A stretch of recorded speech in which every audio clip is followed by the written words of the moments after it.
So we got all kinds of people, from churches to police people to truckers and bikers and just about anybody that I don't actually know how they qualify for this type of stuff. Anybody who is pro-government the way government stands right now has been given carte blanche and equipment and software to do things like spy on their neighbor and usurp the internet and basically commit chaos and mayhem against things in order to keep the police state that is in power now in power. The police state that's in power right now is basically the mob, and they are, in every sense of the word, organized crime. Just look at what happened on 9/11 and understand that that was nothing more than a demolition that had to take place. So they partied it up a little bit and sent a couple of remote controlled aircraft in there with this big song and dance about terrorism. And then they were able to attack the world and not, with impunity. Basically, they were able to do what they wanted. They were after a pipeline in Afghanistan. They were after the opium and natural resources over in the Middle East.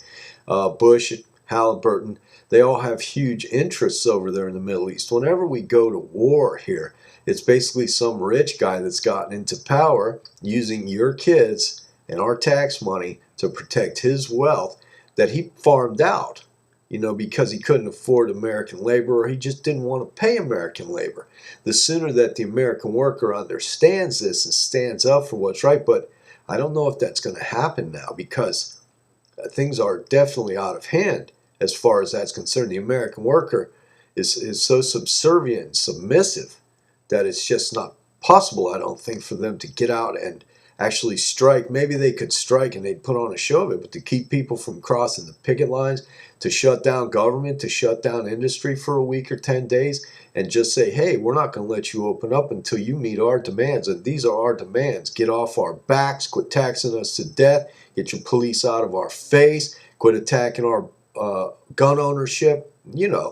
We have grievance. And we need to take the bull by the horns and really, really get these people's attention, and do something about it, or else they feel like they've won by default already. I was involved in the 80s and 90s with the metal detector people and the other collectors of the world. This is long before eBay, when Bush Sr. was trying to do an end run around the search warrant, which is what they always try to do with ARPA, the Archaeological Resource Protection Act, where I could just say, hey, Joe's collecting artifacts over there. He's got arrowheads in his house. And they wouldn't even need a search warrant. They wouldn't even need a judge's approval to go in your house and search. They could do it on my word. So we shut all that down. And that totally horrified the politicians, because it was like, close to 10% of a certain group of people, a certain age group, and the demographics of it were all provable.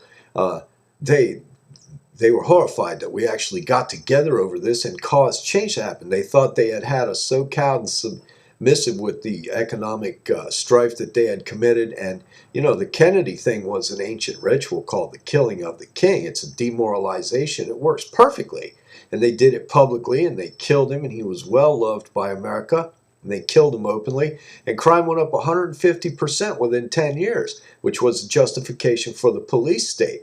And they know all this. This is something that's been going on since long time, long before the Romans, long before the Eurochrist, long before all of that's something that's been going on. This is possibly the strength that royalty relies on. Royalty knows all these secrets of control, these psyops, that how to handle groups of people, through shock and horror and awe. And they do it with no compunction whatsoever. They don't care about your suffering. They don't care about your children. They don't care about anything. They care about getting their way and keeping their money. So, maybe we hit on a few things here, and that's a good thing. You need to know the truth behind the matter of things. And in order for you to get what you have coming to you, in order for get what you deserve and not be tromped on daily by these people, you have to demand it.